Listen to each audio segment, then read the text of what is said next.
For a year, and I want to remind you that in 2009 you wrote a Time magazine article entitled "Why I Would Vote No on Pot." You've changed your mind. I have, and as part of my thinking reason, I've apologized for some of the earlier reporting because I think we've been terribly and systematically misled in this country for some time, and I did part of that misleading. If you look at all the papers that are written in the United States about marijuana, the vast majority of them are about the harm. That we fund studies on harm, we don't fund studies on benefit nearly as much. So it gives. And you have to wonder, how did they find all these harms that we now found out weren't true? The distorted picture. But I didn't look far enough, I didn't look deep enough, I didn't look at labs in other countries that are doing some incredible research. I didn't listen to the chorus of patients who said, not only does marijuana work for me, it's the only thing that works for me. I took the DEA at their word when they said it's a Schedule I substance and has no medical applications. There was no scientific basis for them to say that. So when New York Mayor Bloomberg was quoted as saying medical marijuana is the greatest hoax of all time, what do you say to it? I'm surprised, I follow a lot. I know there are dinosaurs still out there. Of the mayor's comments quite closely. I listened to those comments as well. As part of those same comments, he was saying that the potency of marijuana has gone up. That is true. It has gone up probably over the last several years.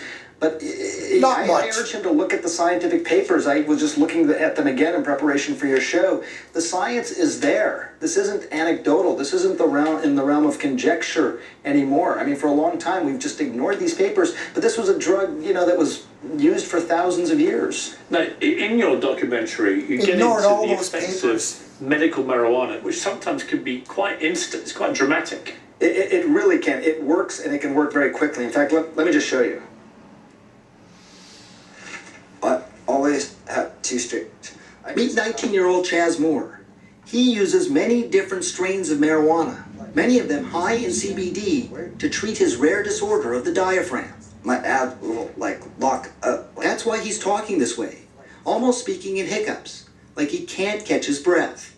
It's called myoclonus diaphragmatic flutter. This fluttering here, it's annoying, but it becomes painful pretty quickly, I imagine. Yeah, after 15, 20 minutes, this is where I can start to really feel. He's about to show me how the marijuana works.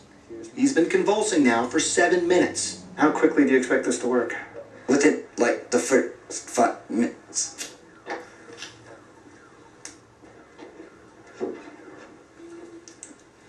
Not a big hit. And I'm done. That's it. That's it. It was actually less than a minute. Depending on the attack in the day. That is pretty extraordinary. He was on so many different meds, Piers. It was a table full of meds that doctors had prescribed for him for this condition, including OxyContin, Valium. Any of those medications in too high a dose could have been really problematic, and they didn't work. By whom? Look, the proof is becoming increasingly clear, I think, if you look for it.